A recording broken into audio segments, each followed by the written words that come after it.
আসসালামু আলাইকুম এভরিওয়ান। আজকে অনেক দিন পরে আপনাদের সামনে একটা রেসিপি ভিডিও নিয়ে চলে আসলাম।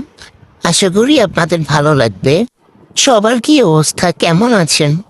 আশা করি যে যেখানে আছেন সুস্থ আছেন, ভালো আছেন। কেক আর পুডিং এই দুইটা একসাথে খেতে অনেকে পছন্দ করেন, তবে ঝামেলা মনে করে একসাথে তৈরি করতে চান না। আজকে সহজভাবে এই কেক আর পুডিং কিভাবে একসাথে তৈরি করবেন সেই রেসিপি আপনাদের সাথে শেয়ার করব। তো প্রথমে আমরা পুডিং এর মিশ্রণটা বানিয়ে নেব। একটা পাত্রে 1/4 কাপ চিনি নিয়ে ক্যারামেল তৈরি করে নিয়েছি।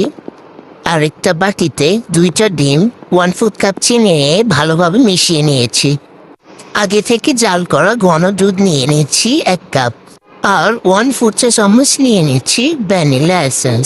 সবগুলো উপকরণ ভালোভাবে মিশিয়ে নিচ্ছি। আমাদের পুডিং এর মিশ্রণটা তৈরি হয়ে গেছে। এবার বাটির মাঝে দিয়ে দিচ্ছি পুডিং এর মিশ্রণটা। তারপর একই বাটিতে আরো 2টা ডিম নিয়ে নিচ্ছি। আপনারা চাইলে কুসুমটা আলাদা করে নিতে পারেন। পুডিং এর জন্য আমরা যে কেকের মিশ্রণটা তৈরি করব সেটা অনেকটা ফ্লাফি হতে হবে, তাই ইলেকট্রিক গিটার দিয়ে ডিমটাকে ফোম করে নিচ্ছি। আর 1/4 কাপ চিনি অল্প অল্প করে মিশিয়ে নিচ্ছি আর বিট করতে থাকছি। এরপরে ভ্যানিলা এসেন্স দিয়ে দিব 1/4 চা চামচ। এরপর বিট করতে থাকছি যতক্ষণ না ফোম তৈরি হয়। যাদের হাতের কাছে এই ইলেকট্রিক বিটারটা নেই তারা চাইলে হ্যান্ডউইচ দিয়েও তৈরি করে নিতে পারেন, তবে সেই ক্ষেত্রে সময় বেশি লাগবে। এবার এখানে দিয়ে দিচ্ছি 1/2 চা চামচ বেকিং পাউডার, 1/2 কাপ ময়দা। তারপর শুকনো উপকরণটা অল্প অল্প করে চেলে মিশিয়ে নিতে হবে আর হাত দিয়ে ঘুরিয়ে ঘুরিয়ে মেশাতে হবে।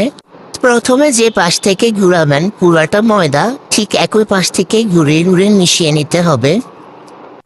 তো আমাদের কেকের মিশ্রণটা এখন তৈরি হয়ে গিয়েছে। প্রথমে আমরা পুডিং এর মিশ্রণটা দিয়ে দিয়েছি, এখন কেকের মিশ্রণটা পুডিং এর উপরে দিয়ে দিলাম। তবে এখানে একটা কথা বলে নিচ্ছি, অনেকে পুডিং তৈরি করার সময় তাদের পুডিংটা ঠিক থাকে না, সেক্ষেত্রে ডিম কয়েকটা বেশি দিতে পারেন। আর অবশ্যই আপনাকে ঘন দুধটা নিতে হবে। এবার একটা পাতিলে স্ট্যান্ড বসিয়ে নিয়েছি আর ফুটানো গরম পানির মধ্যে পুডিং এর বাটিটা বসিয়ে দিয়েছি। এখন 20 মিনিট বেক করে নিতে হবে। আর 20 মিনিট পরে আমাদের কেকটা হয়ে গিয়েছে। এখন এটাকে ঠান্ডা করে ঢেলে শেয়ার করছি আমাদের কেক আর পুডিং একসাথে দেখতে কেমন হয়েছে। তো অল্প সময়ে এভাবে বাসায় কেক আর পুডিং তৈরি করতে পারেন। আশা করছি রেসিপি ভালো লেগেছে।